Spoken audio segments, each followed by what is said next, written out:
here live at History Records because One Mic is having a poetry, not poetry slam, a poetry open mic, so to speak, right now. And I wanted to like let y'all know what be happening behind closed doors. You know what I'm saying? So we go sneak inside because the show has already started. If you was here in person, then you would know how we start. It's a beautiful start. Miranda says her piece, and then we introduce the artist and get here in person. This is just a snippet. All right. So follow me into this silent event, and yeah, I'll just set y'all up somewhere. How y'all been, chat? It's been a minute since I've been on here, man. I think the last time we talked, we was reacting to videos and stuff.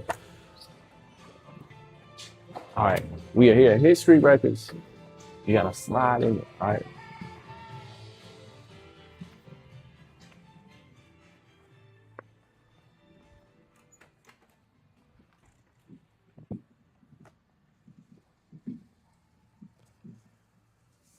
I'm about to put the mic up there for y'all. I'm very happy to be back here this evening. Last time was my first time here, and I just have been so looking forward to being bathed in words again. So, I wrote this song last year when ice started to pour into California, and it just felt to me like it was too quiet out here. It's too quiet. I don't know if people were exhausted or stunned or what, but it's quiet. And I'm feeling the same way now. ICE arrested almost 50,000 people last month. And it's too quiet. It's too quiet. So this song is called Let That Thunder Roll.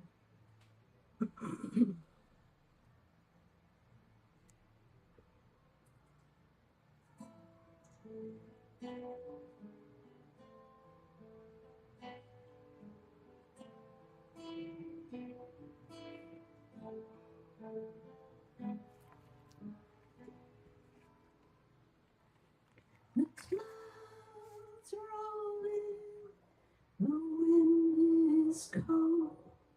It's turned into the darkest night.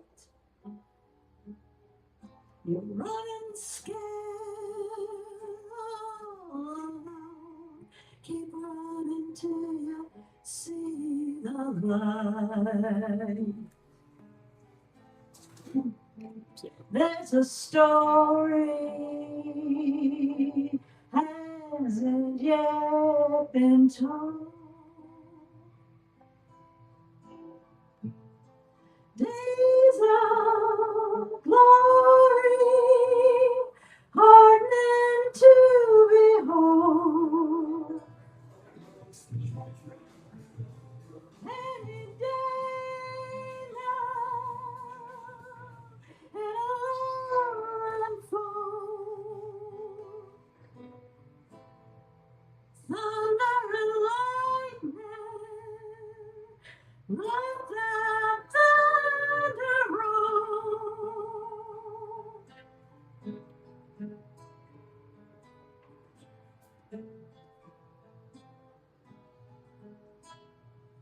The troops rolling to take control.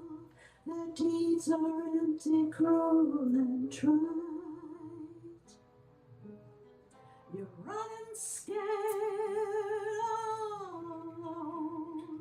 Keep running till you see the light. There's a story hasn't yet been told.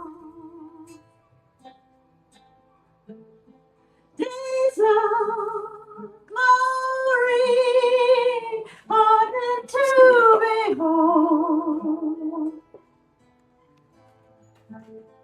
Any day now it'll unfold.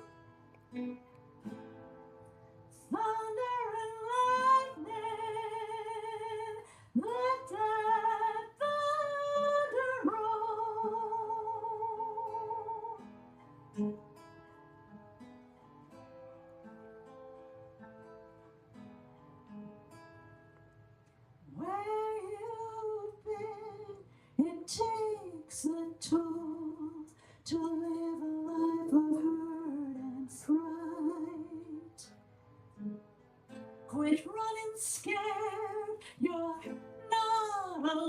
alone. We're standing till we make it right. There's a story hasn't yet been told. Days of glory are meant to behold. Any day now, it'll all unfold.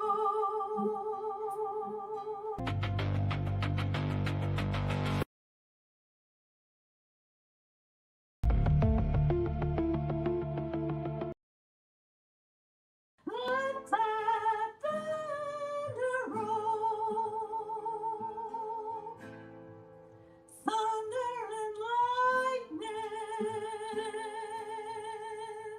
Let that thunder roll.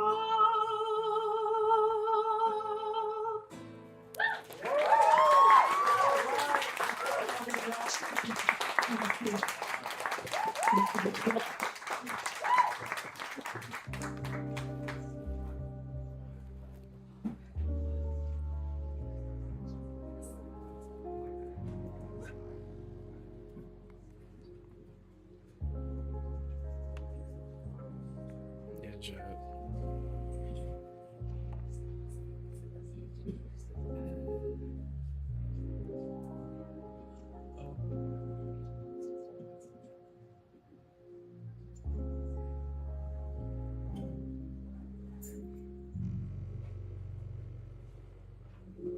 Oh, this isn't a time to be making art. To be bearing witness to what we're bearing witness to. Sorry, anxiety take. Yeah,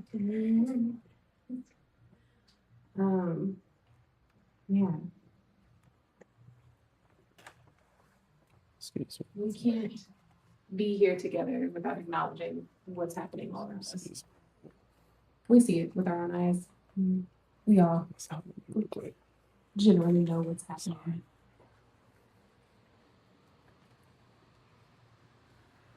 I think if there's one thing that I got from this most recent election is that Missourians are more on the same page than people will let us believe.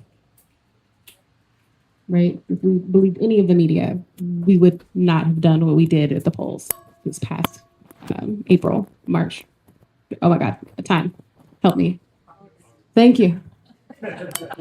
It was just the beginning of this month, you guys. It was just the beginning of this month. I've got the flyers out on the table. If you want to become a poll worker, there's more information about that. If you want to register to vote, there's a place to do that as well. We've got our general elections coming up in November.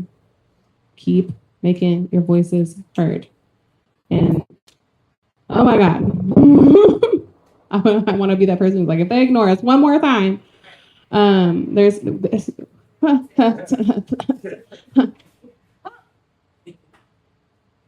right. We live here. We know what's happening. Okay.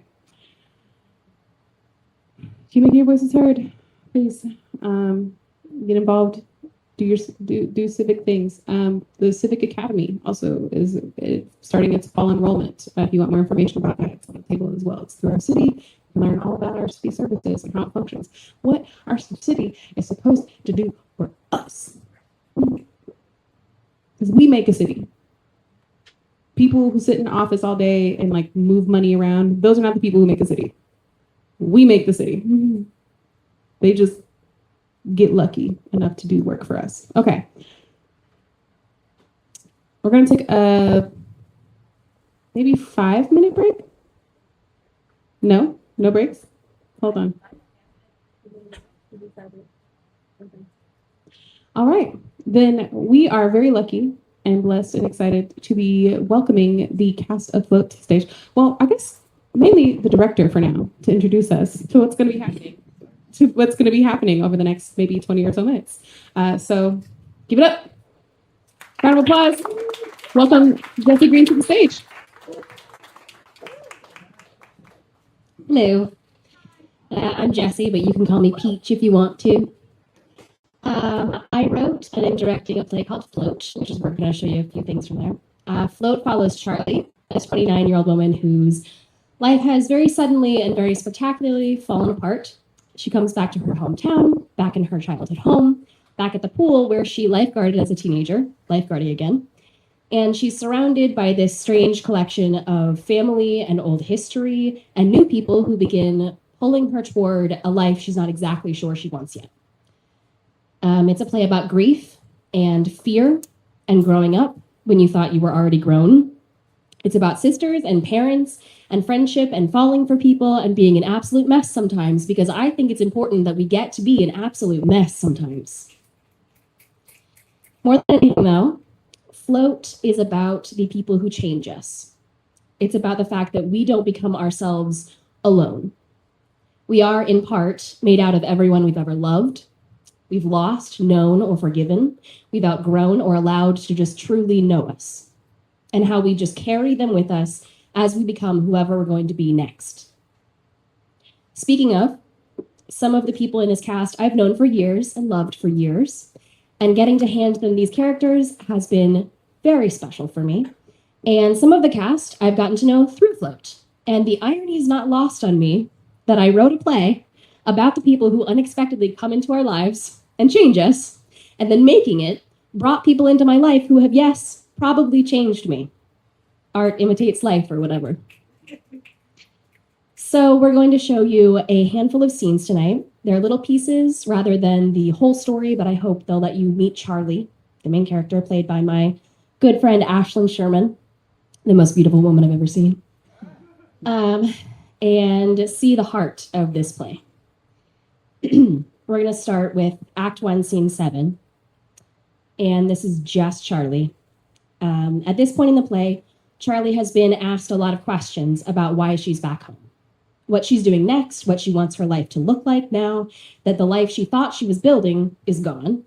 And Charlie is pretty good at using humor to deflect, but eventually somebody asks the right question, and for once, she answers honestly. I'm going to set her up a stool, but this is going to be Ashlyn Sherman as Charlie.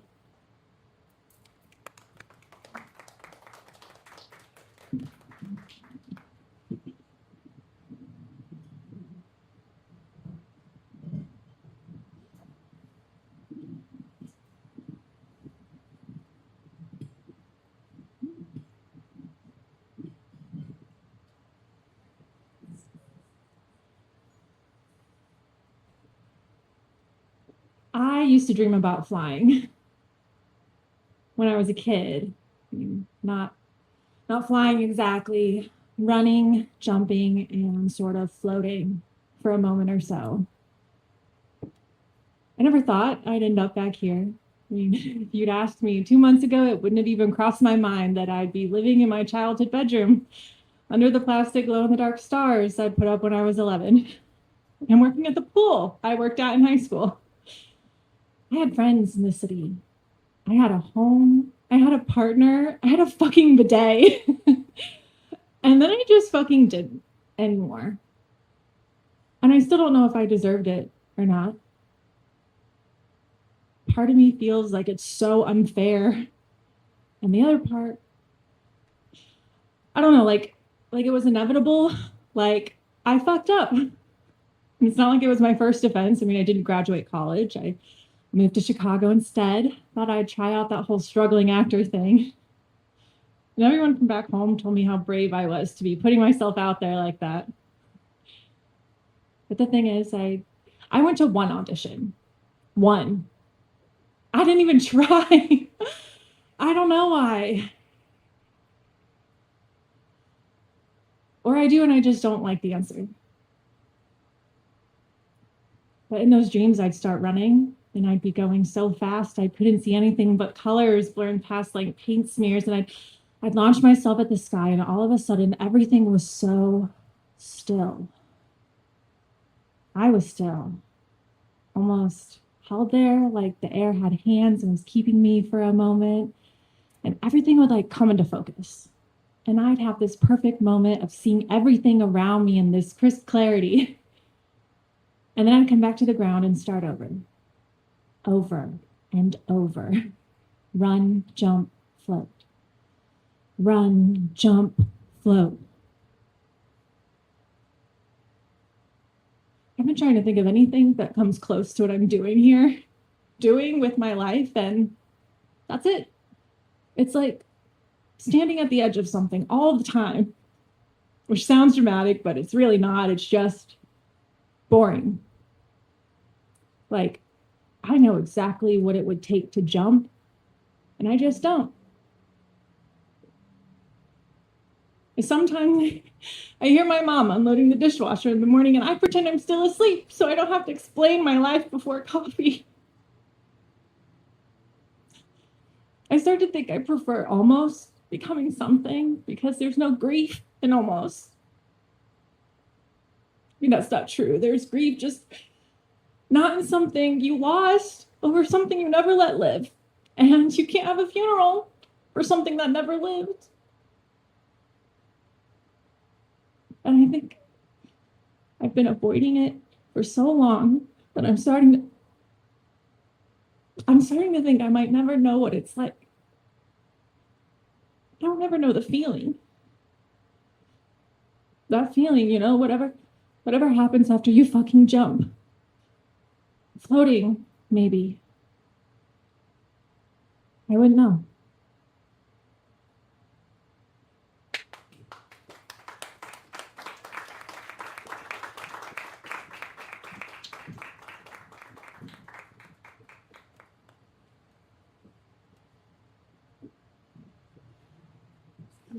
I fell in love with Ashlyn the minute that I saw her.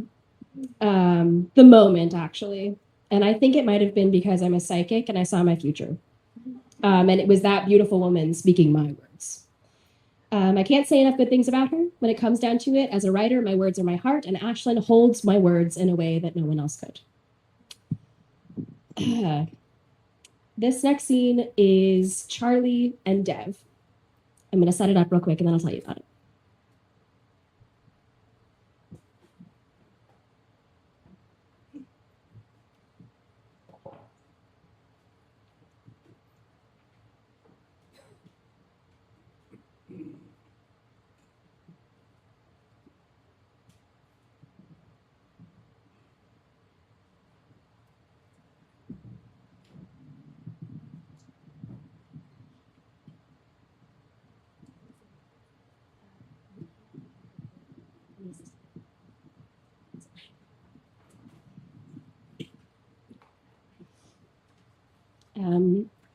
Dev is one of Charlie's fellow lifeguards who kind of quietly becomes one of the most important people in her life. This scene takes place on the night of Dev's 20th birthday. It's late, and what starts as two friends talking becomes something a little more honest. Neither of them really know it, but they're beginning to ask each other for the same thing. What would you do with your life if you weren't so afraid of it? This is Ashlyn again and Xander McGowan as Dev.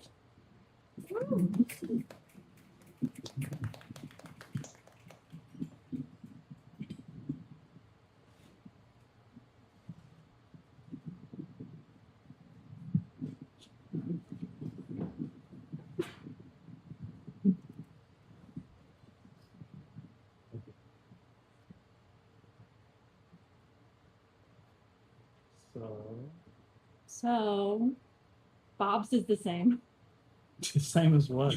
as when I was in high school. Same cracked brown vinyl booth, same jukebox. Oh wow, I bet that jukebox was like a thing of wonder back in Italy. Okay, well, you're an infant. Hey, I'm 20 now, remember? At least I will be at 11:57. What time is it? 11:47. Almost there. Can't wait. Me too. So, what are your plans now that you're 20? My plans? Yeah, I mean, like your hopes, dreams, etc. I think I'll just hang out here for a little bit. Yeah, Yeah. You judging me? Dev. I'm 29 and living in my childhood bedroom. It's not possible for me to judge you. You can get out of here, though. You know that, right? I know it's like physically possible. Okay, all I'm saying is it shouldn't be completely out of the question for you to want to build a bigger life. Maybe I like a small life. Besides, look, there's always the brave one anyways. Okay. You're a future boss. You're a future. I did apply to a job at the coast once. Lifeguard? Maybe surf instruct. I have some cousins in Cali who are like big into that scene. So, California. Yeah, maybe. Or maybe just not here. Hold it. Where would you go? If you could go anywhere. Me? I don't know. Somewhere it snows. It snows here. Yeah, I mean like cinematic, snowy mountaintops or something. Oh wow, you like snow that much? Yeah, I guess so. I don't know if I could leave, actually. My mom, she already lost a book. I don't want to be just another person who goes.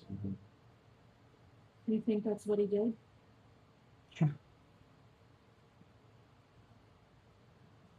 Well, I don't know you all that well, but I don't think you have it in you to abandon anyone you love. I mean, you're not just someone who goes, but staying just so you won't. I mean, that's how people disappear from themselves. And for what it's worth, I don't think I want to watch you disappear. How old is your brother?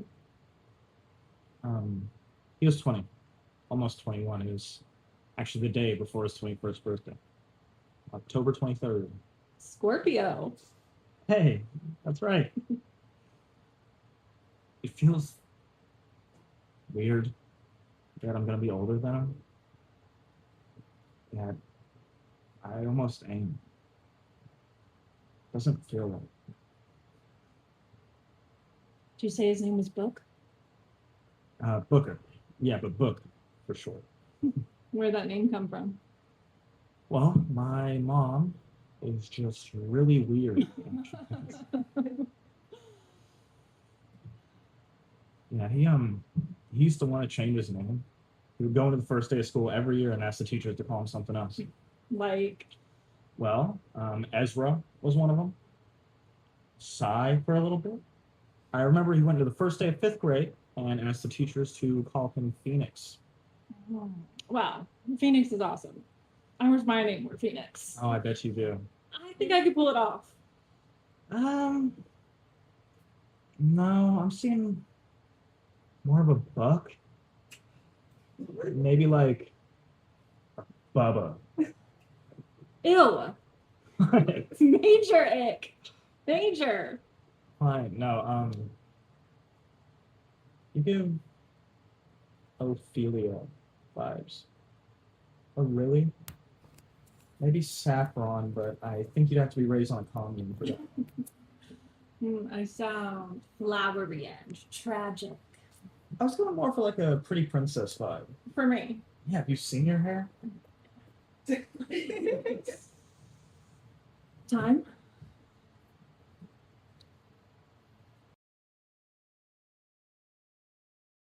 Yep.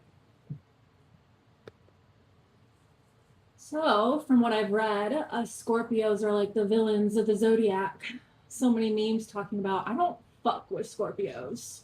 Yeah, people do like to shit on Scorpios. And Virgos. I read an article about JLo that said she made all the dancers who were Virgos leave an audition once. Dude, I saw that too. Crazy. Crazy. Time? 11:54. About that time? At that time. Hey, thank you for coming out with us tonight. Thanks for inviting me. It's been a while since I've had people. People?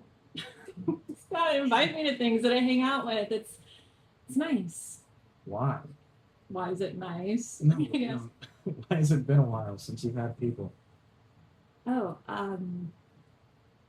well, back in the city, Back in the city,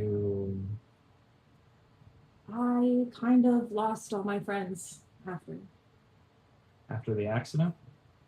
Yeah. Why? I don't know. Sorry, I want to understand you. You do. I do. It was my fault. The accident? Yeah, I was driving, swerved into the other lane. We got hit head on by a big Hertz truck. Why'd you swerve? We were arguing and I just wasn't paying attention. You and your ex? Will, yeah, I nearly killed him. And myself, but I swerved to the left and Will's side. Is he okay? Is he healing? He's not in the hospital anymore. Doing rehab. I hear he's doing good. Or as good as you can under the circumstances, I guess. Do you mind if I ask what you were arguing about? I don't know if I want to like rehash. Sorry, I'm just being nosy. It's okay.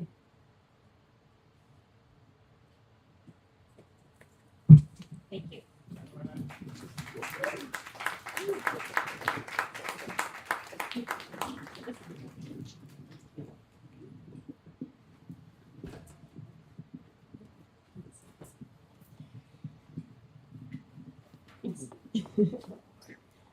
I love that Dev gets to exist outside of my head. And I love that it's through Xander. He's obviously found a lot of humor in Dev because Xander could probably find a comedic bit in a house fire. But he also found this enormous tenderness underneath it.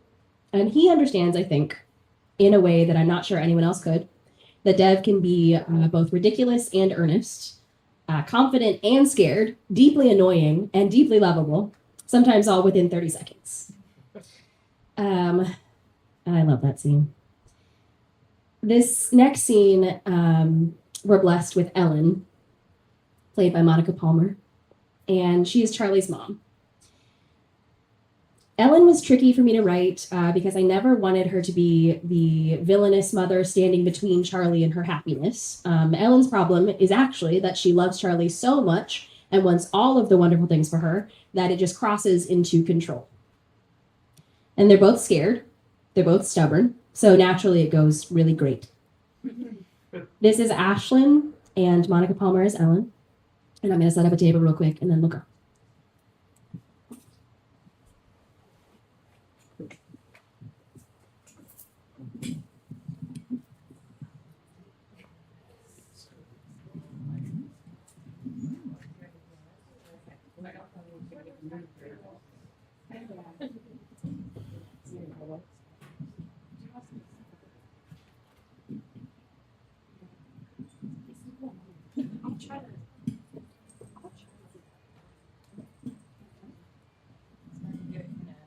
Five.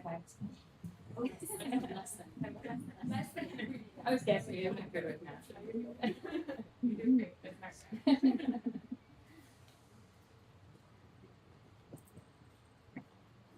Where have you been?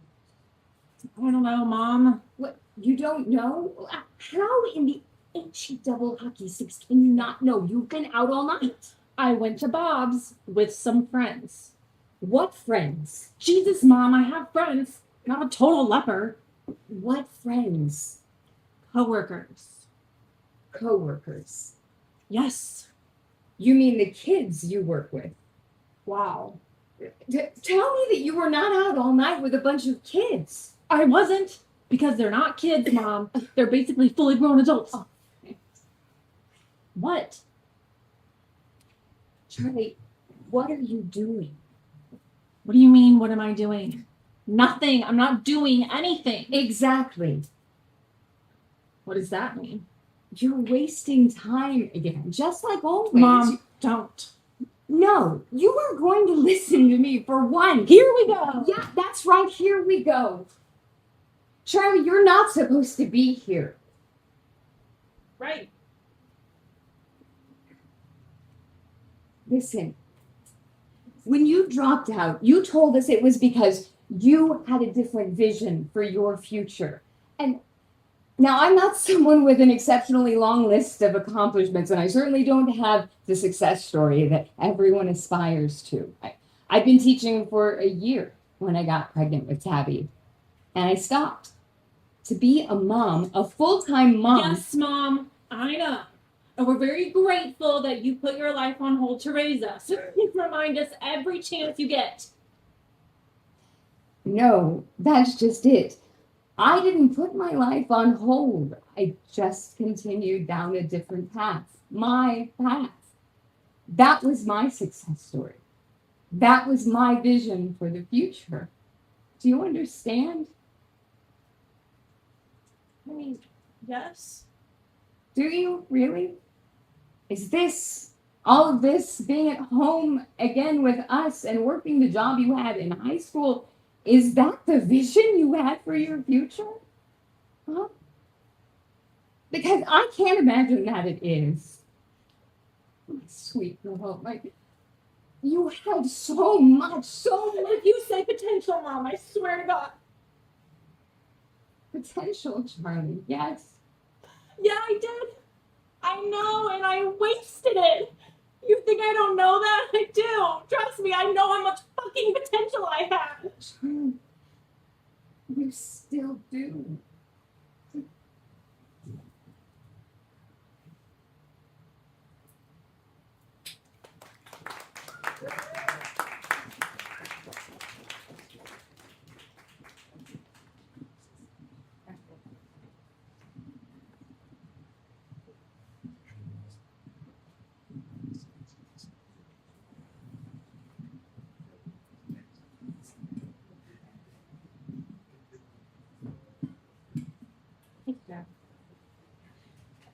I can't watch that scene without crying, ever.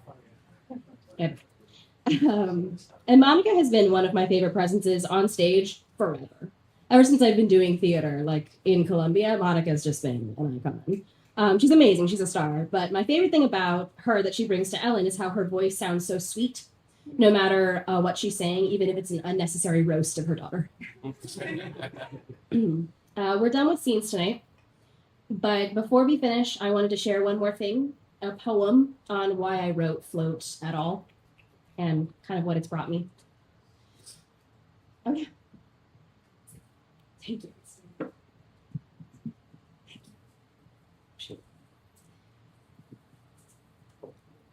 I used to think that the story was about the fall, or the leaving, or the person, or the city, or the years spent standing in the doorway with my hand on the doorknob, unable to convince myself I was allowed to open it. But it wasn't.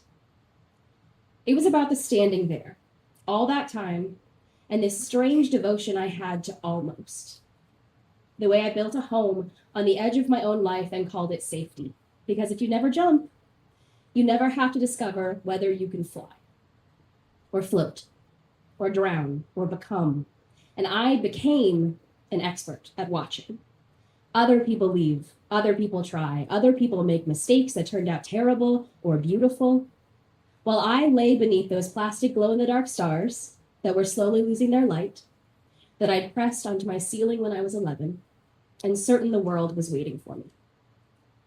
While I sat with my hands folded like a church lady, at a funeral of 1,000 unlived lives. So fitting because, as Charlie says, there is a grief in almost. And nobody does tell you that. There are no casseroles. There are no sympathy cards, no flowers for the person you never let yourself become. Just sitting alone in a church no one else attends, worshiping something only you know exists, and it's so lonely. Just a voice that whispers, look, look. Look at what could have been. And that just wears on the soul. It wears on the body and the art and the love that you make. And at times I wish that what actually changed me was just a sudden knowing that I could move and be and want differently. But the dark tea time of my soul wasn't pretty or poetic. I could barely bring myself to eat, let alone write poetry. So I laid and I wanted and I longed and I yearned, and it took a while, but eventually I tried. And I hated it. It felt cringy and self-serving and egotistical. But what I've come to learn is oftentimes that's what self-love and care and devotion look like to the untrained eye. And then one day, without realizing it, I started doing the things I was waiting to become brave enough to do, and became the person I was waiting to become brave enough to be. I wrote the play, and I am someone who wrote the play now. I made the call, I said the thing, I apologize, and I am someone who apologizes. I stayed and I left and I failed. I tried and I tried and tried. And the thing about trying is that it turns out trying and becoming are most likely the same thing. The pool was never a pool, and the water was never water. The floating was never floating. It was permission. It was all permission. For Charlie and for Dev and for Tabby, for the girl who thought she had ruined her life and the one who kept going anyway. Because somewhere between the heartbreak and the healing, I learned something small, something enormous. The world does not belong to the fearless. It belongs to the people who are terrified and show up anyway. The people who make art with shaking hands, the people who try, the people who apologize, the people who begin again, the people who love after loss or rejection and after heartbreak. And maybe that's why I wrote Float, because I wanted somebody sitting in the dark, some stranger and probably, really, some other version of myself to hear. There is still time. You did not miss it. You are not disqualified, and you are not finished. The stars are still taped to the ceiling. The water is still waiting for you to dive, and the story is still happening. You can run, and you can jump, and you can float. Thank you.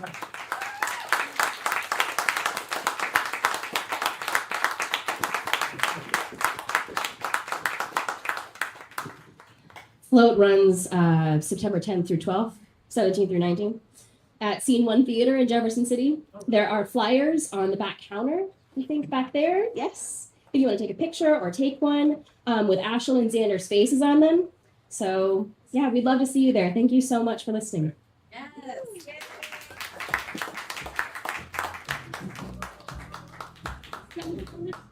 Yes. Yes. Yes. You guys. Carpool. We should all go see it. To repeat the dates, Float, if you want to catch it, September 10th through 12th, September 17th through 19th, Scene 1 Theater in Jeff City.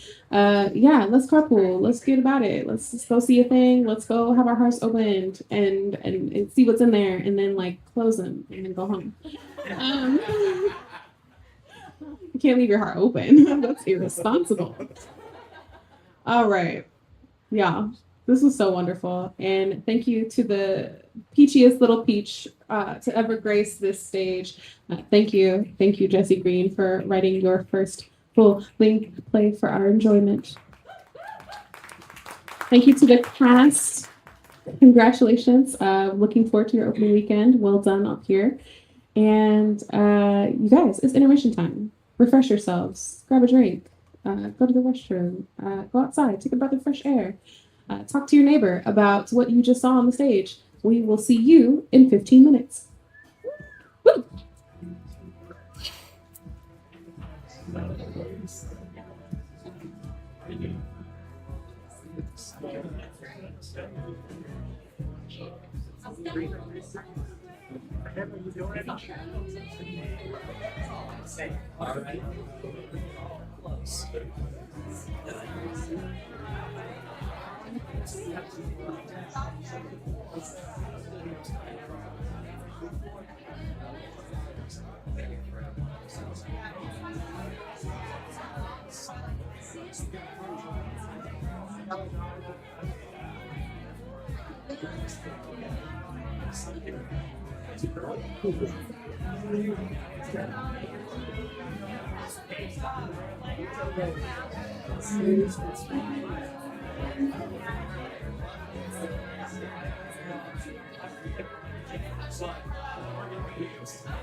Sometimes we've got such a lot more acts, and then I'm literally gonna just like take some time to talk to everyone about what we're doing as far as quarterly organization, getting feedback from the community, so that we know which direction to go in the organization, and that's that. That's the end of that. So I hope you see it. If you don't worry about it. You can just check it out on the Facebook page. There will be a survey link there, and you can just go there. But providing context early morning, so I might totally fine. Yeah, that's why I was like, let me make sure I know who's in the first half for sure. Because yeah, I don't want anybody to be here too fast. Thank you. Great being here. Oh my God. Speaking of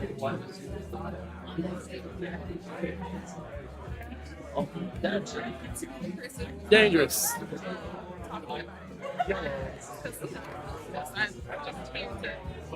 I'm just gonna take this. And I'll take the pin. Thank you.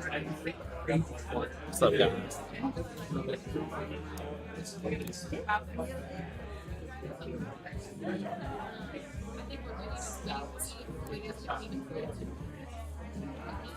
What's up, chat?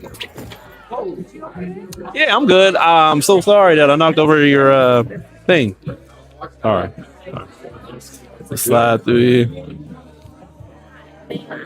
Yeah. Give the money to you. Yeah, that's fine.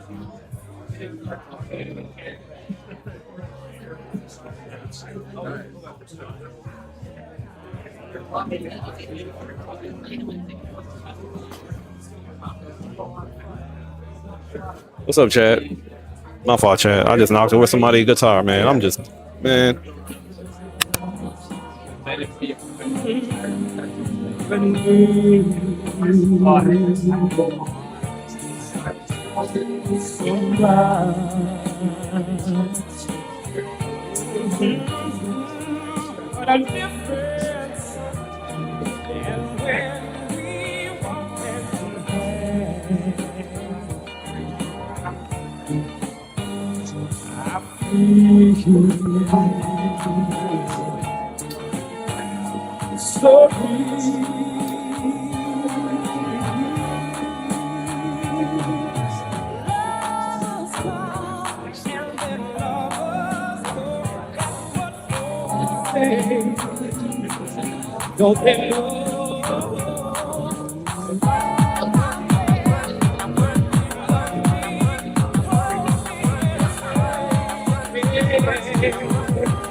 Girl, why you acting like that? Why you looking like that? Why you talking like that? You ain't all that.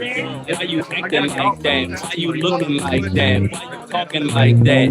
You ain't all that. Girl, why you acting like that? Why you looking like that? Why you talking like that? You ain't all that. Girl, why you acting like that? Why you looking like that? Why you talking like that? You ain't all that.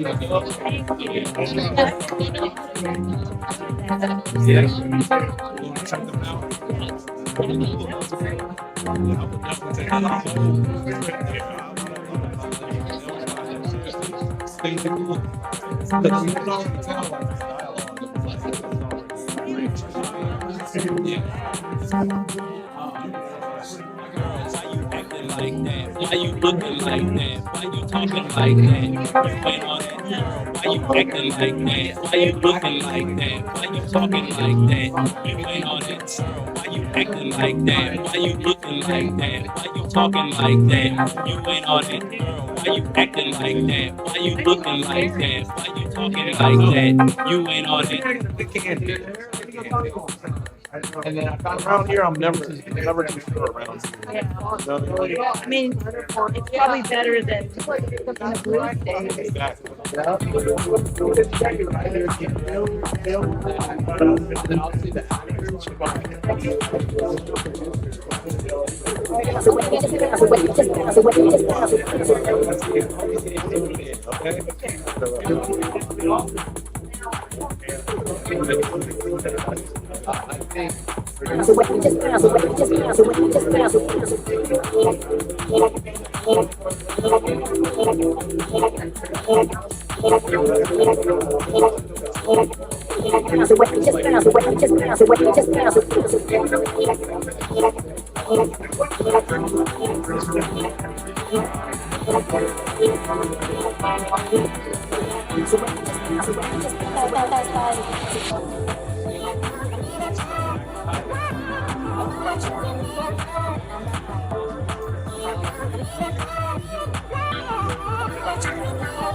Yeah, you can get them.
Is that a priority?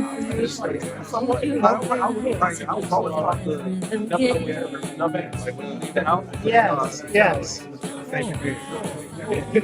That's good to see. Do you skate? No, no. Yeah, I just and I coach the growers for shopper business. So I coach the youngins and the ancient art of shopper business. Yeah, that's one of my great passions.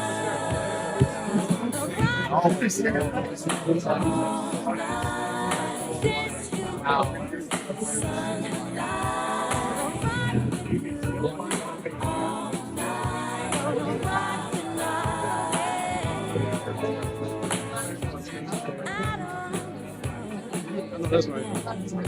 to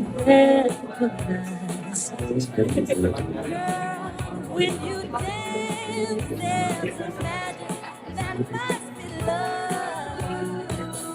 Just take it slow. Oh, you don't know. Not so far. When you do that, it'll be gonna ride a boogie. Share that beat of love. I wanna ride with you all night. Yes, you in the sunlight. Ride with you all night. We gonna ride the night. And when the groove is getting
Alien States, that's it. Always.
That part though. Can I get a hell yeah? Can I get a how you doing? How you doing? Can I get a go get everyone you saw who was in here before who's not in here right now? Can you wave them down? Be like, hey, the intermission's over. You should probably get back in here.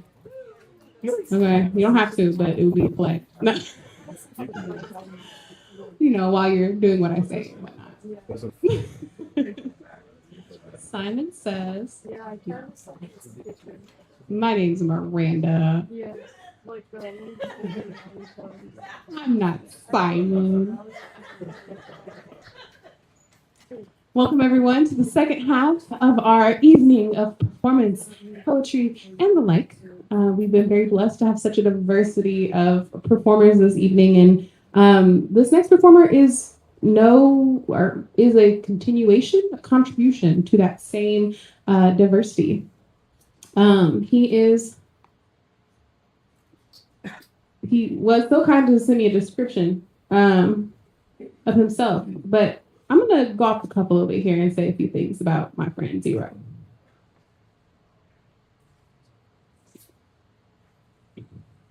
He's an artist, a poet, a digital storyteller. But I've had the pleasure of also seeing the deep humanity of this person. His work comes from a place of much experience. Let's just put it that way. And I'm grateful to be welcoming him to the stage to open up our second act. Give it up for Mr. Zero.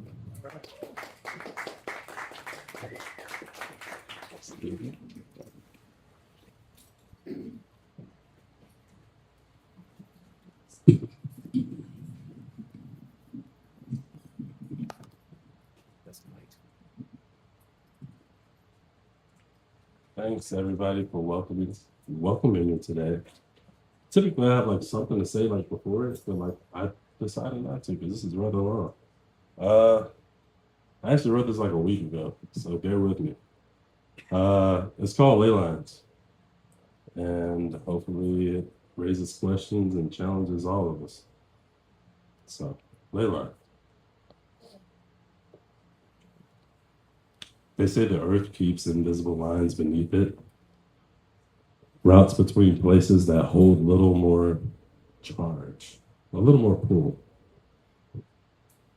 Places where something beneath the surface seems to recognize itself. And I wonder if bodies do that too. Not the obvious places, not a map somebody could hand you. The places where only you can find by getting close enough to notice what changes. Like a thumb along the inside of a wrist, a mouth near a shoulder, fingertips tracing the quiet slope of a back until breath does something different. There. That's how you know. Not because somebody told you, because something answered. So you follow, slowly, not searching for destination, just curious about what this touch might ever uncover next. That hand settles there and somewhere else softens. A kiss lands there and suddenly the sentence loses its ending. Your shoulders drop, your eyes close, and something guarded forgets to stay guarded. That's the part that fascinates me. How touching one place can reach another, how skin can become an whole entrance without ever opening, how somebody's breathing can tell you you've crossed somewhere deeper, and maybe that's what Ley Lines is. Not the place untouched, the path between where my hand landed and where you felt it. So I learned you by answers. And what answers? Which touch makes you lean closer? Which one makes you laugh? And which one slows you down? Which place has been waiting for gentleness?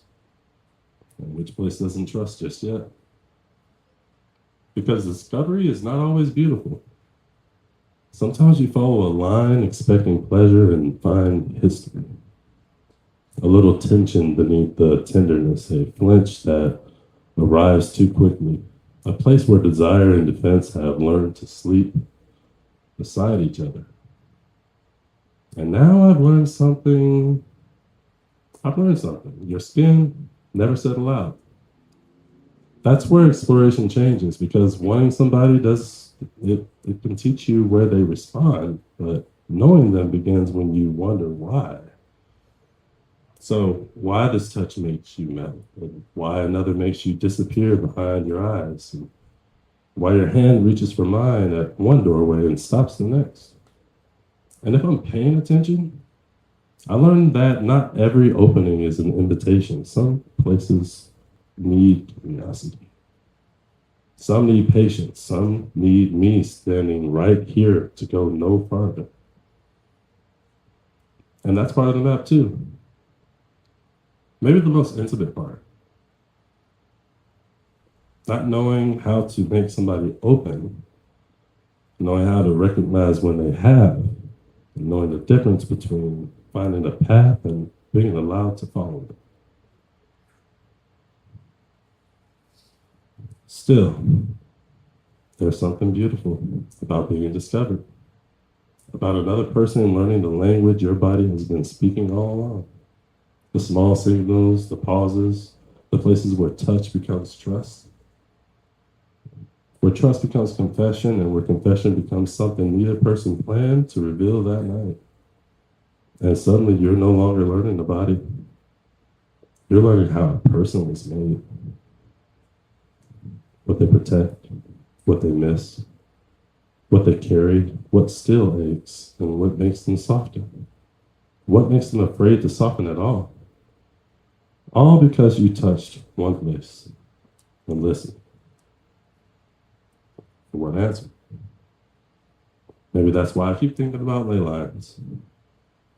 Ley lines, because the mystery was never the point beneath my fingers, it was the distance that touch traveled.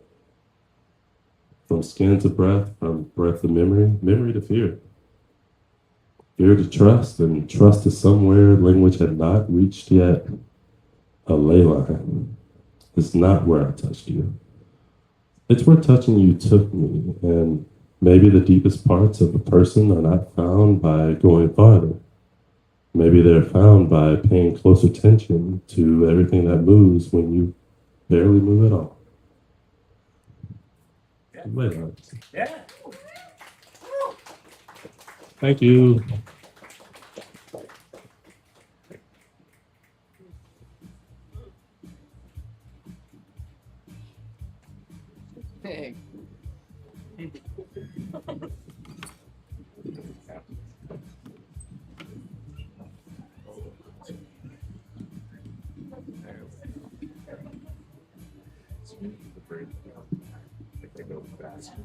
I have to say that was above me. Right,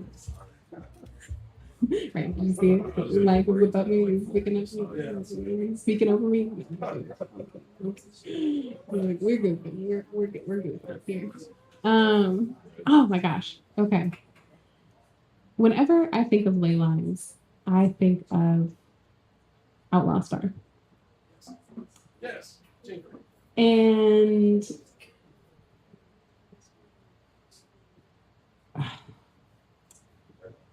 space travel used to feel a lot closer. That's all I got. That's all I got. Space travel used to feel a lot closer. I was like, man, I cannot wait to take an afternoon to Mars. And here we are. No, I love the theme of ley line because it's something about that visual, right? Where we're talking about the horizon of the galaxy, or the horizon of space. Also kind of then makes you realize that, well, how do we orient ourselves in space? And then we start looking at like, okay, latitude, longitude, lines, linearity in space. How do we do that? Sorry, I'm straight up just musing out loud. How do we do that? And at the point that we figure it out, I'm sure we'll be traveling in space. So one day at a time. One day at a time. Our theme tonight is chat. Chat. And some of us were born maybe with a gift for gab. And I think this next poet is one of them. Give it up for Kanchan.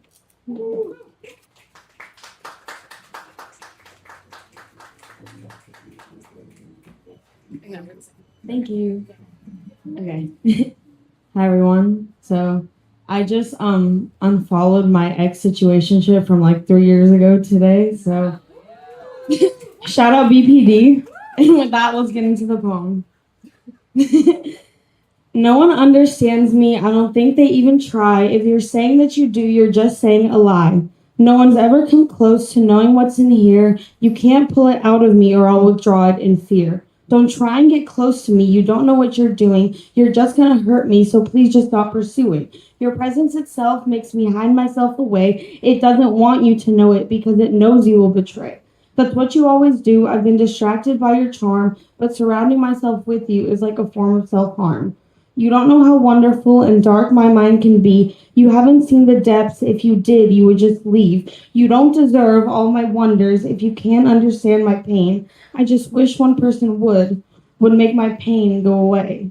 But no one has. No one wants to understand. When I try to speak my mind, you don't want me to expand. I'm trying to tell you that my thoughts are unique. It takes time to understand them, so please listen when I speak. It's so hard to trust others. All they do is betray. Everyone is so self-centered. Am I wrong for wanting you to stay? Don't leave me with these thoughts. There's just knives in my heart. When you exit this room, they will tear me apart. You say you have to go, and I tell you that it's fine, but I need you here with me so that these thoughts can't take over my mind. But then I watch you leave, and it makes me feel so jealous. Can't you read in between all these lies that I tell us? Of course I'm lying to you. I feel unsafe to share the truth, and you don't know that this war is going on. It makes me want to hurt you. Why can't you see who I really am, even though I don't always show it? You don't know how much privilege you have. You know yourself and you own it. But can't you see I couldn't? I never had that luxury. See, I don't know who I am, and I want someone else to tell me. Why can't you do that for me? If you really cared, then you would. You have to see how messed up I am. I long to be understood. And that's why we can't be friends, because the person that you know, that's not really me. It's just putting on a show, trying to tell you what you want to hear at the expense of my own wants and needs. I'm killing myself trying to please you, and you can't even see? Why can't you see? You're so stuck in your own world. If you truly had empathy, then you could see what I deserve. Just read between the lines. I do it all the time. It's not so hard for me, but others don't pay it no mind. I can see who you are, if not all parts, then most, but you only see a fraction of me. I walk through this world as a ghost. No, your actions don't affect me. Yes, I'm completely fine. And when I go home, I won't cry about it because I won't pay you no mind. But in truth, I'm consumed by you and the way you feel about me. I just wish I could forget about you and be completely happy. You say I'm empathetic, but you don't know how that came to be. My range of emotions is so wide because of what you all did to me. And sometimes I pretend it's not because I don't want to care. It's not my job to fix your problems, but it kind of is. I mean, I want to be there. I love helping people, even if it's just to distract. Your problems seem easier than my own. I'll help you, but will you help me back? All the pain I went through, that's how I can see through your lies. I can see myself in you. I can see you're not really fine. So why can't you see that in me? I know we're not the same. I try to respect your differences. I know they come from a human place. I can't ever get as good as I give. Just once, let me get a taste of how it feels to be on the other end. Just let me receive your good grace. I hate these expectations you inadvertently put on me. Do you even know that you're doing this? If you don't, that's kind of hard to believe. I know that I'm different from you. The pain I'm in feels worse, but I'm also feel I'm better than you because I'm trying to break free of this curse.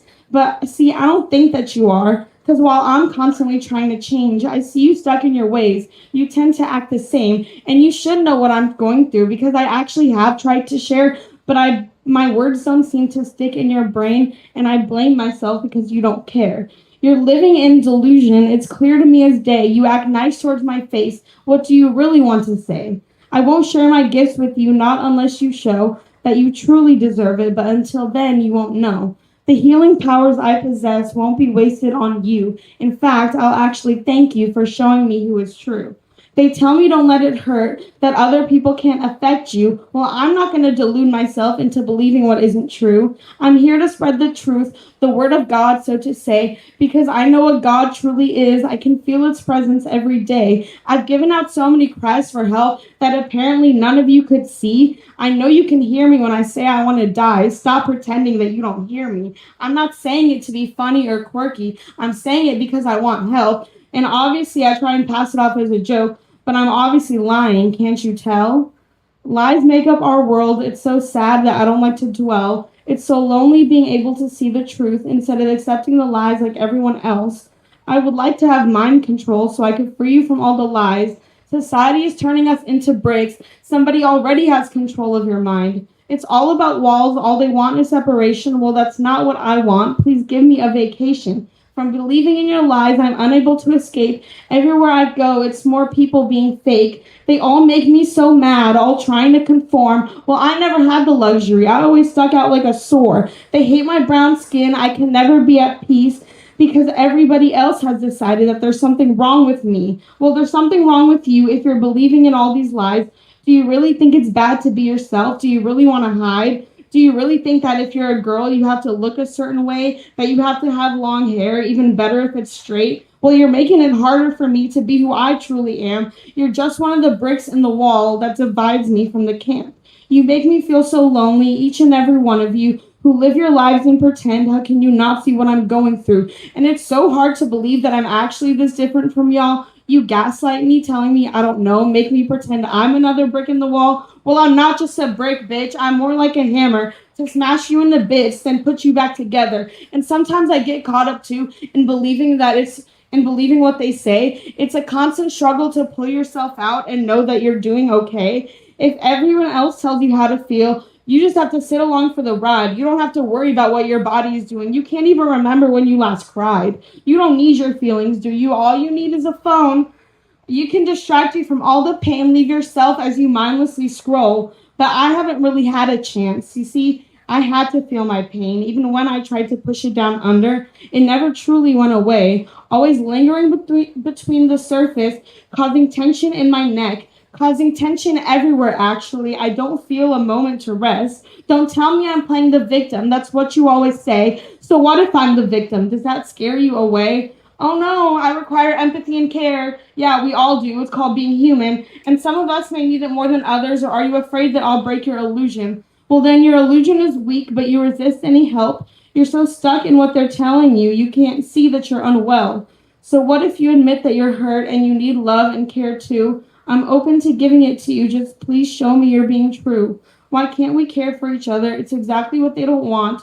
They know our love is powerful. They know the universe lives off bonds. They know we'll stop spending money if we let love into our hearts. Everyone has a void to fill. We've all been split into parts. The inner critic, the inner child, I know they're there in you. You just need to give them some attention. It's magical what they can do.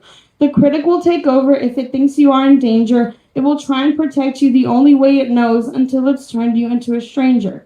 The critic will try and separate you from yourself so that you don't have to feel all of those confusing, painful emotions. All that matters is to conceal. Just do whatever you can in order to get by. And if you don't like it, I don't care. Well, you need me by your side. When the world gets too much for you, just let me sing my song. It's full of shame and full of fear, but it'll let me bring you along. Once you recognize the critic is there, it has lost power above. The critic is helping shape you into a brick, but the answer isn't hate, it's love. You can learn to love the parts of you that you thought you'd forever hate, but what you need to do for this to occur is to remove society's dead weight.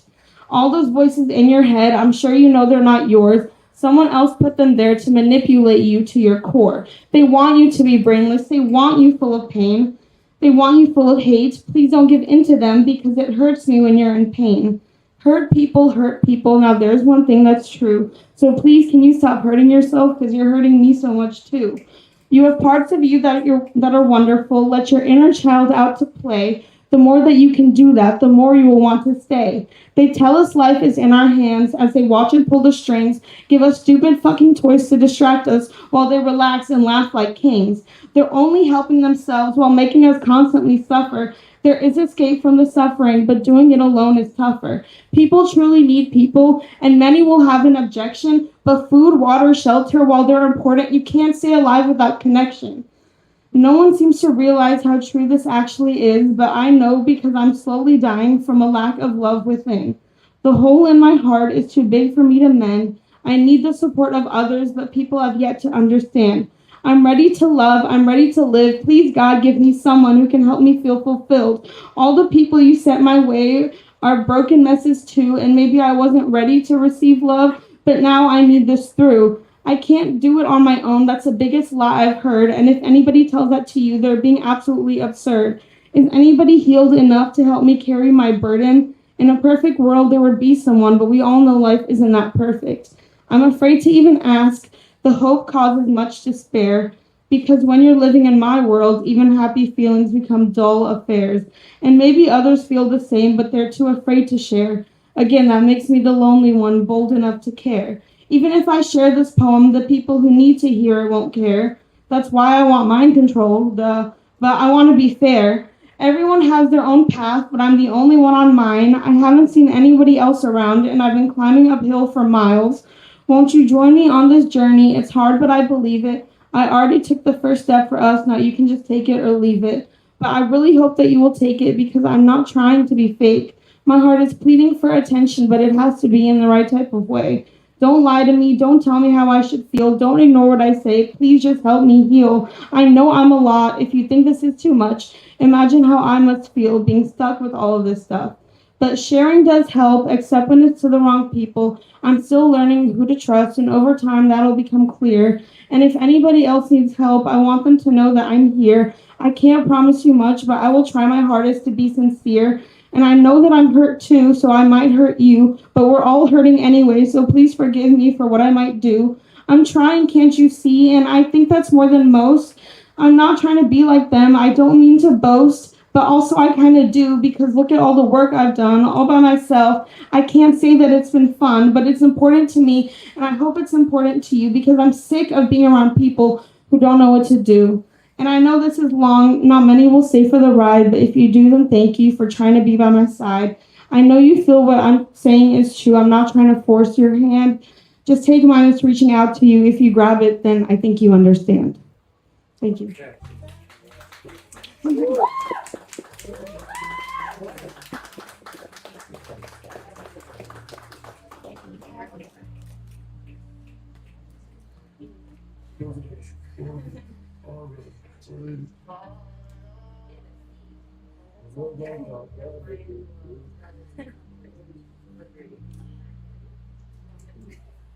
Y'all, let your inner child out. Please play. Please play. Let's all play together. That's what we're here to do. We're just here for a good time, right? Thank you, Kanchan, for. I just love your stream of thought. So sometimes she'll just come up here and just off the dome do a thing, which I love. But yes to all of that. I know some of it was harsh and a little like. No, and I think that's what makes it so poignant. It's like this is how we talk to ourselves, right? This is the inner dialogue, and this is how we work through it. This is how we make our way through our thoughts, humbly, genuinely. Yeah, there's no right way, wrong way. I would argue as long as you're having fun, but sometimes it's not fun either. Sometimes it's not fun. Thank you for giving me space to share. Yeah, genuinely. Happy to. And with that, we've got one more poet for you this evening before we begin our chat session.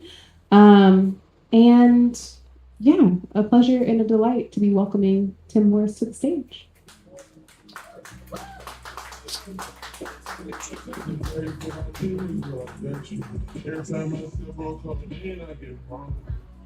Since brevity is the soul of wit, I shall be brief. And since I'm here to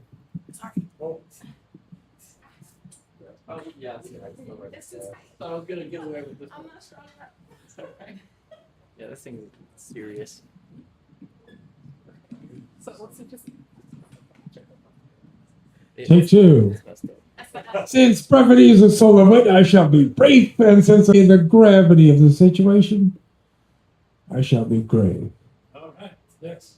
Let's start out with a story from my life, which relates to a poem. Okay. My mom grew up in Chicago during the Depression, and she had this story she would tell us. And she would say, when she was growing up as a little kid, that this lady, a woman and a child, would walk through the alley of her neighborhood, and this lady would sing in Italian, walking along with this little kid.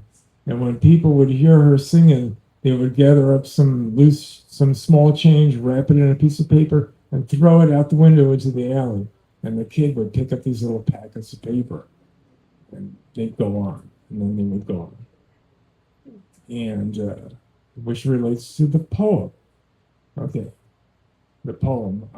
I should have put it down on paper or memorized it, but you know this guy. The poem. Someone else wrote the poem. Alley Violinist by Robert Lax. It's short. If you were an alley violinist and they threw money from 3 windows, and the first note contained a nickel and said, "When you play, we dance and sing." Signed, A Poor Family. And at the second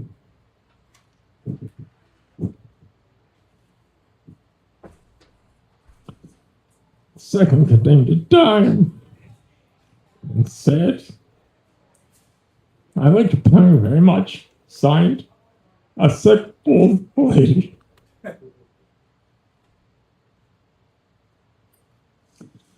And at the last contained a dollar and said, "Beef. Would you stand there, play, beat it, walk away, and play your fiddle?"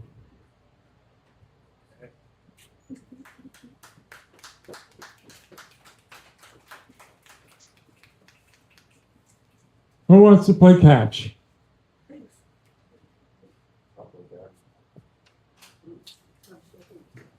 Who?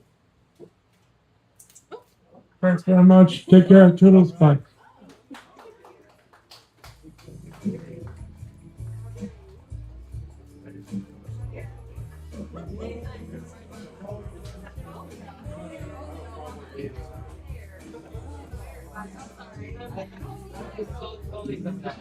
Okay. So this is it, ladies and gents. We're chatting. This is the official chat segment. What time is it? Oh, 9:04. Look at us. Okay.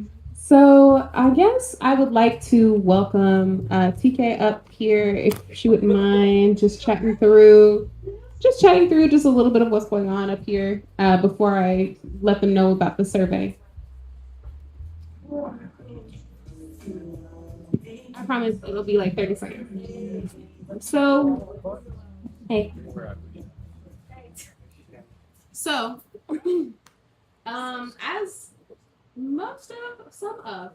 a few of you know, actually now I'm looking at the room, One Mic has been, I guess, in the process of formalizing the organization, right? We're trying to decide what direction it is that we want to take as a nonprofit, not-for-profit. Those were 2 different things. I didn't know that until I had a chat with the One Mic crew. And as we were going through our options, we kind of came upon this quandary, if you will, of how we want to focus our efforts. Yeah, I guess, do you want to talk a little bit more about it as well? Like your experience, yeah. Those are 2 different questions. So, because if y'all didn't know, One Mic is like over 10 years old.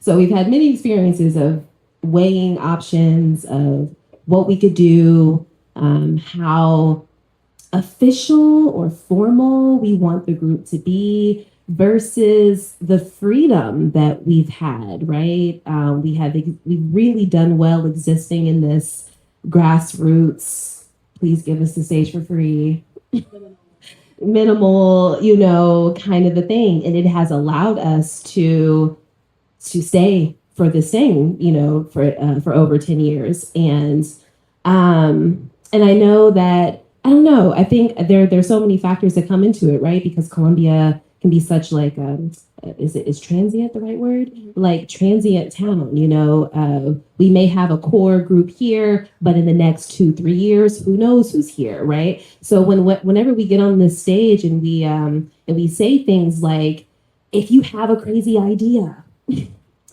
and you want to figure out a way, bring it here. This is the place to figure out how to do. We really want our audience members.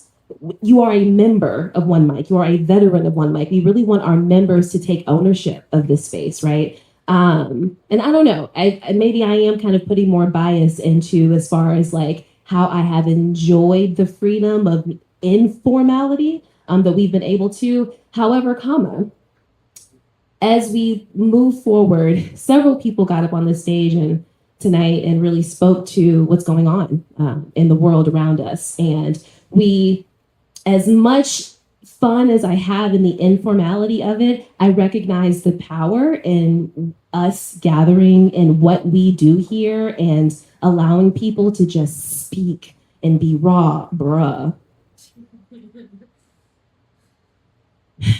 There are so few spaces that really allow for that kind of expression. And I want us to be mindful and careful of how we want to build and expand, because I always want that to be at the core of it. But there are so many opportunities out there for us right now to really take advantage of reaching the people of our community, of our region, of the country, change the world, one poem at a time. I really am somebody who believes in that. Especially, with Miranda Kareem at the helm right now, bruh, I am not like technologically savvy. I am waiting for one of these videos to go viral and to like one of these messages, one of these poems to like hit the right ear, Got Amanda Gorman speaking at things like the inauguration. Like words really do move people to action. So I'm gonna let Miranda like take it, and she's set up this really awesome survey. And we don't want it to just be us. Like, I know that we can be all dreamy and we have like big ideas and ambitions and ways to be, but it doesn't matter if y'all are not on the same page. Does that make sense? Does that make sense? That makes sense. Okay. I've said enough. Okay. Take it over. Yeah. And so I've sent a image to Pete and to Cream. Yes. And you got it. Okay. There's a QR code for you if you want to take a survey. If do it. Take the survey. Where is it? No, it'll take like 5 minutes. None of the questions are required. So if you get to a question, you're like, "Man, fuck this. You just hit next." But genuinely, whatever you feel like you have insight, thoughts to share on, please find Pete if you wouldn't mind raising your hand, Sima if you wouldn't mind raising your hand, Kareem if you wouldn't mind raising your hand. Go ahead and scan the QR code on their phones, open up that survey, and this is your chance to chat with us. Let us know what you think about the programming so far, what you'd like to see in the future. There are a couple questions that are like, if we got a $10,000 grant, how would you like those funds to be split, right? So we really want to just get a sense of like, what is it that our community actually wants One Mic to be? Because at the end of the day, One Mic is what we make it. And so, yeah, as we were putting this all together, we couldn't not ask our community what they think and how we should go. Because if you guys aren't on board, then what are we even doing this for? Okay. And break. No, no, genuinely. Do find Sima or Pete or Kareem. Get that QR code. I've got it here as well. Yeah. And like I said, that survey should take just 5 minutes. Send a link on Facebook or something? Yes, it will be. Yes, it will be posted after this as well. But you guys have a lot of context, and so I want the folks who are in this room to respond to the survey if they would be so kind. Okay, does anybody have any other questions? Does anybody want to come up on stage and share maybe a little bit about One Mic and what it's been to them and what they'd like to see more of? You don't have to, but if you want to, if you feel compelled, take the steps. Get up here. All right. Noise for zero. Make some more noise for zero. Man,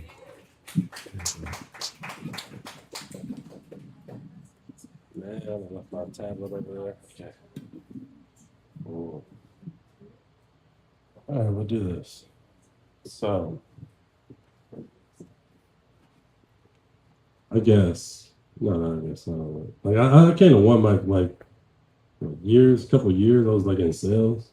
Someone invited me up here, and apparently, like they were known for being pretty good on stage, really good on stage, and I enjoyed it, and it moved me at the time. And then, at some point in time, I like forgot a lot about it until there was an entire shattering in my entire life. And I think we've all like had a falling or a shattering or something that changed us in some way or helped us remember like certain little small parts about ourselves that when we go back on that battlefield or where we came from, we saw those old parts and decided to try to keep a little bit of them, the good parts. And I think the night I came and heard everybody speak, I was touched. I mean, I very rarely cry, and there were some tears and everything, and I was just encouraged. That same night, when I thought I was like, you know what, I'm just gonna forget it. I'm not really creative. I don't really make art. I don't do that anymore. I don't really know what I do. I forgot myself, and I think we all know times when we actually forgot ourselves. And this night, I remembered who I was. I didn't go home that night. Same night I actually wrote a phone call, I didn't go home, ironically enough. But I was encouraged to come back and speak about something like cool beans, a word I used to like. And now it's a word that really has no blood in it and it's soft language. And yeah, I'll probably read it again one night. But when I came and I was encouraged to just come back and speak those few stanzas from just hurt and creativity, confusion, a little bit of being lost, and I put it all together and just came and spoke to people I didn't know. And when I got off stage, 4 or 5 other people came up. That's what inspired me. I set out to inspire other people. I might do it, I might not. But really what I'm looking for is people to inspire me. Yeah, this big dude up here talking, yes. I look for inspiration just as well as all of us should be looking for it from each other. I also saw the whole sense of community, and that's where a lot of it lied. That's the foundation of it. So when I'm asked, will you show up to One Mic? Hell yeah. I wouldn't miss it for the world. It's the one night I look forward to. And I hope all of you actually come to look forward to it too. It's important for us to stand as a collective, especially against something like this. It's so esoteric and so intangible that people don't fully understand, and things that people don't understand, they can't stand behind. But we can stand behind this and nothing. So let's do that.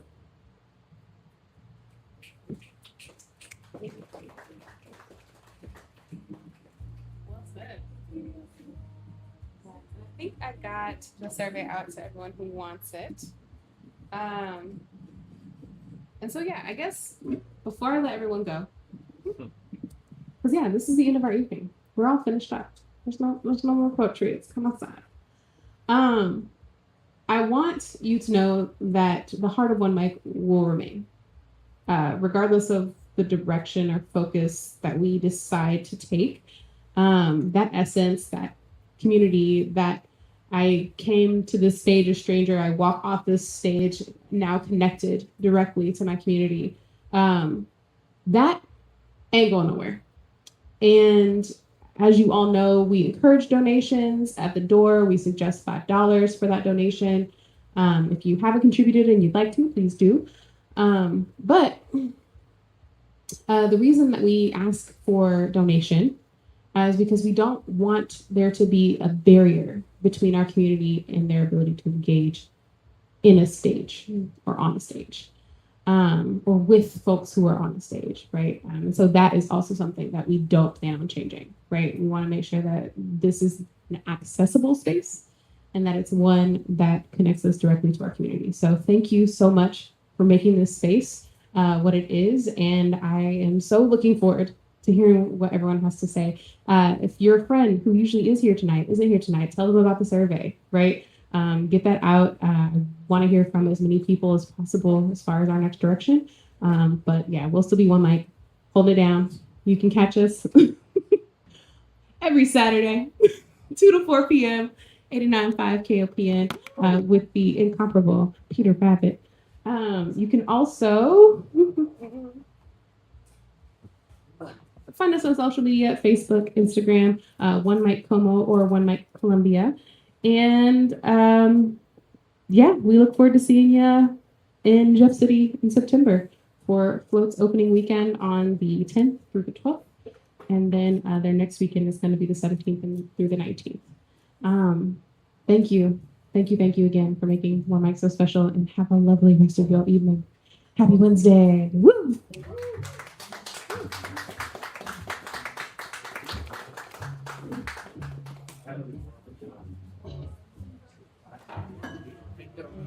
Be here. It's like, I know we just had to say no. I think I even put it on the calendar and it's like, check. I remember the day, I think it's like the 29th or something. Like, that's too close to Halloween. You sure you want to hang out with me? I'm looking forward to it. Maybe we can get a costume with it.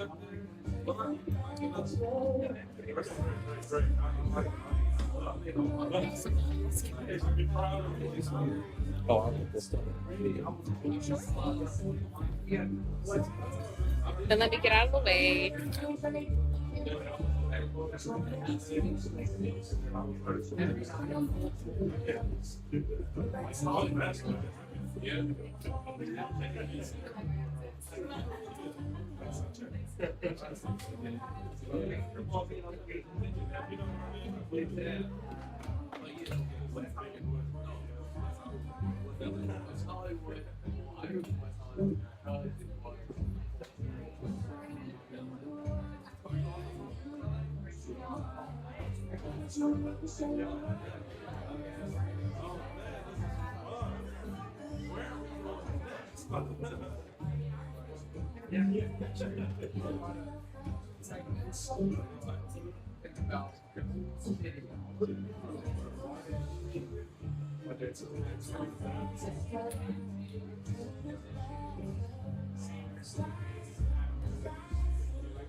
Yes.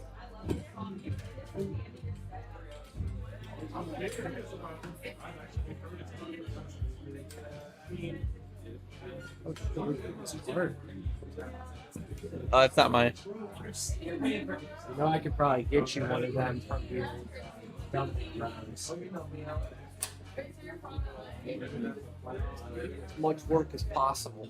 The day you boys buy a Magliner, it's going to be the day of revolution. It's going to be a whole new ballgame.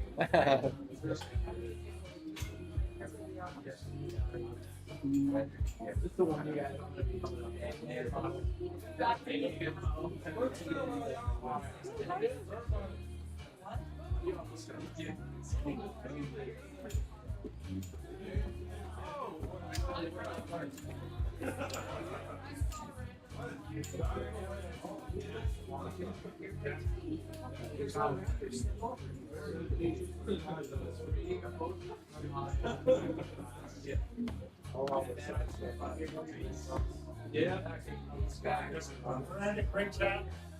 So much fun. Great to see you. Great to see you. And I'm going to follow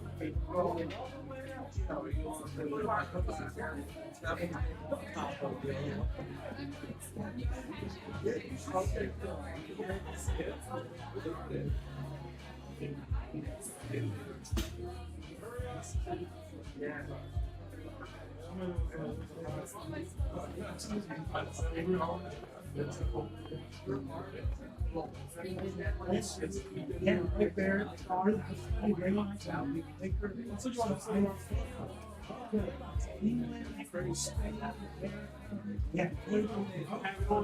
Yeah.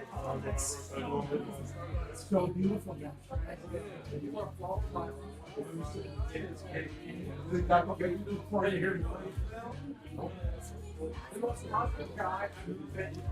Okay, so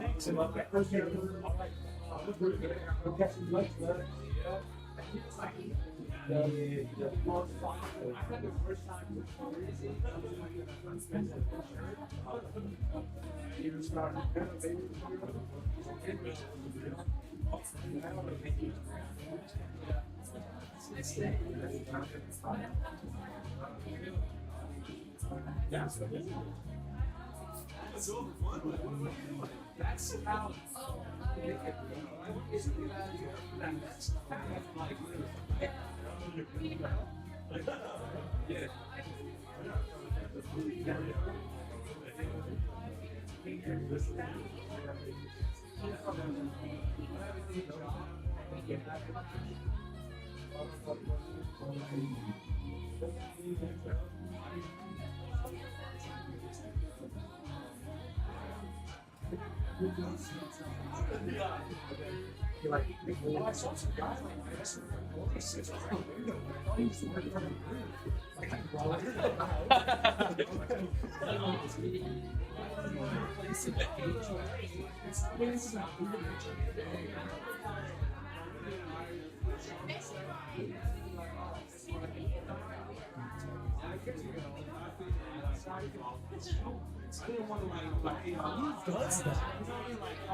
does that? Capable of producing 300 I mean,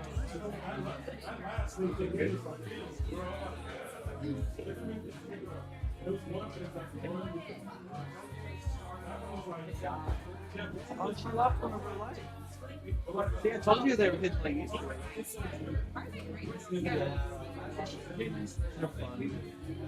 I'll take that.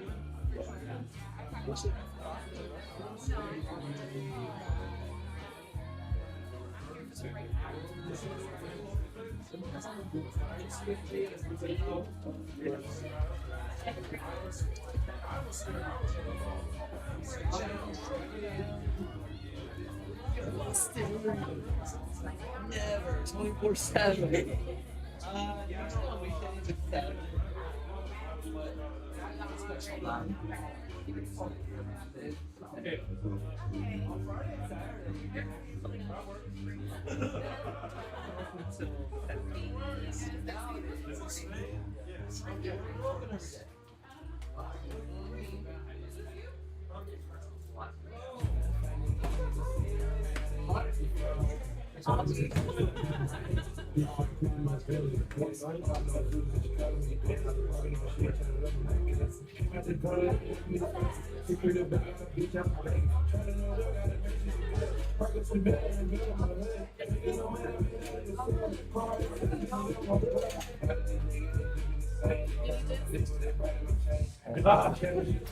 What's up?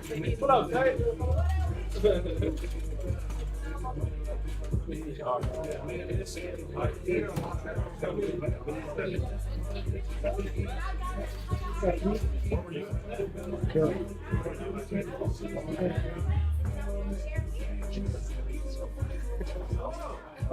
Is this your brand? Yeah. John and I did it for 10. Hell yeah. 10 years in the game. It's a great label. Yeah. 10 years in the game. Still producing? Yeah, but not as much as a regular producer. You know.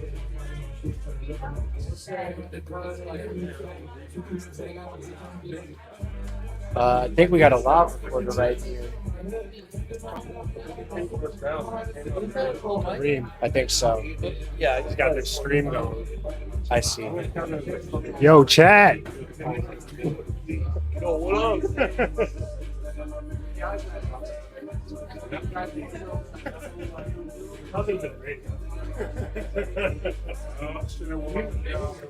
Check.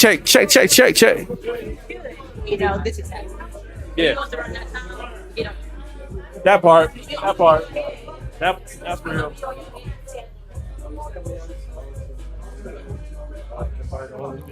Check.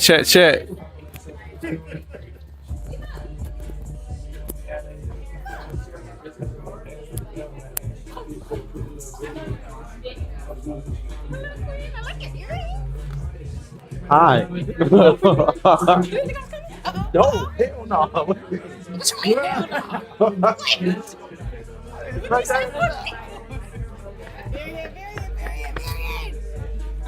up, Steph? what's up? How you feeling, gang? I'm good. It's all Do you want to see me for red? Eventually, yeah.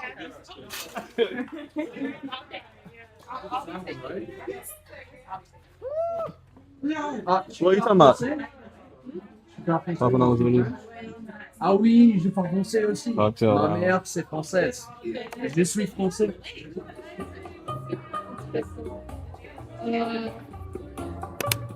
Zooby zooby zoo. Zooby zooby zoo. Zooby zooby zoo. Zooby zoo. Zooby zoo. Mon Dieu, qu'ils sont doux. Zooby zooby zoo. Zooby zooby zoo. Zooby zooby zoo. Zooby zoo. Zooby zoo. Love said bisous.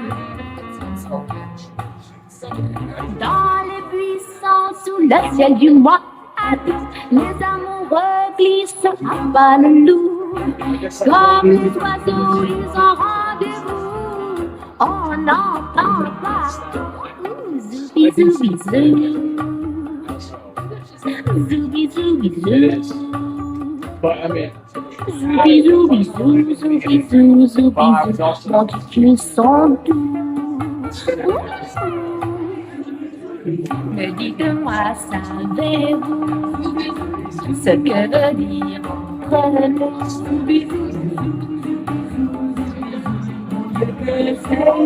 veut dire zooby zoo?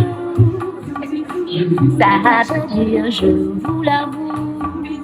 Mais oui, je n'aime que vous. Zooby zoo, zooby zoo, zooby zoo. Mon Dieu, que c'est doux. Mais pas besoin des buissons du mois quand tu m'embrasses doucement dans le cou. Car c'est curieux du rouage l'amour, ça me fait partout. Zooby zooby zoo. Zooby zooby zoo. Zooby zooby zoo. Zooby zoo, zooby zoo. Mon Dieu que c'est doux. Zooby zooby zoo, zooby zooby zooby zoo, des petits Business card. I have this already at my house. Really? Yes. Oh, you probably saw me drawing in there. At Uprise, one random drawing.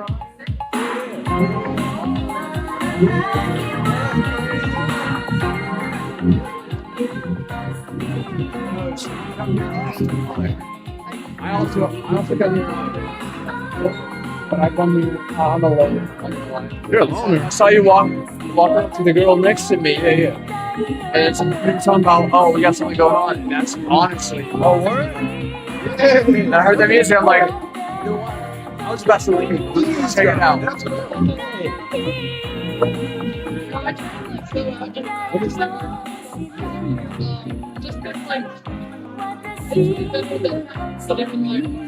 Yes.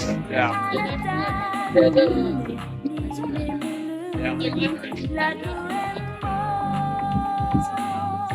See, but I have a resting face face. I look like a dick.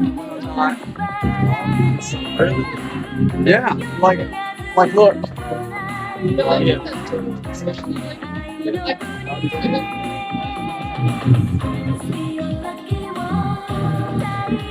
I get nervous when someone just talks to me. I'm like, I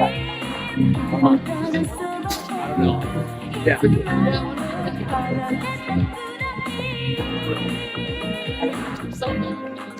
Yeah, I need an extrovert to come. And always be like tonight, walking up to him, it's like a challenge.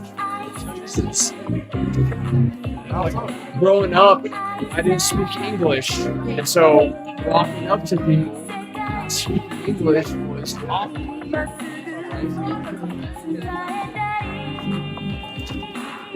Hello.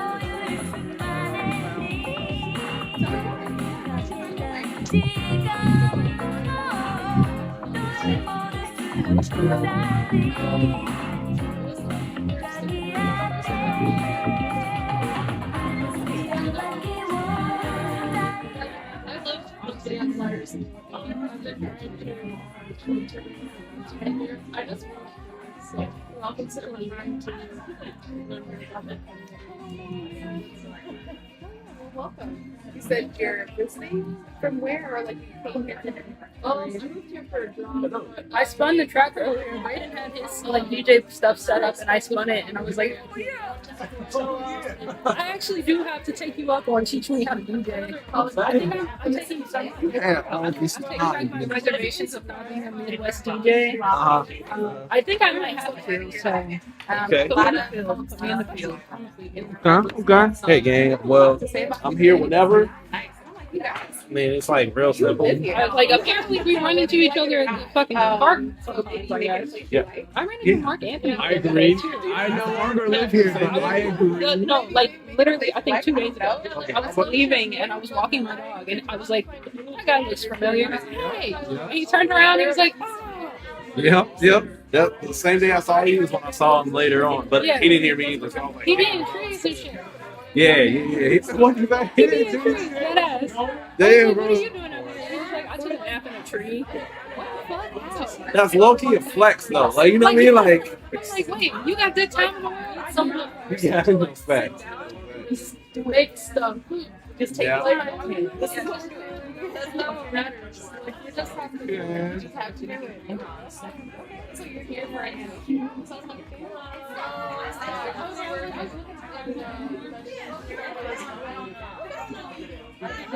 It's a good day job. An amazing day job. I used to be a waiter. Used to be a waiter. And when I was in LA.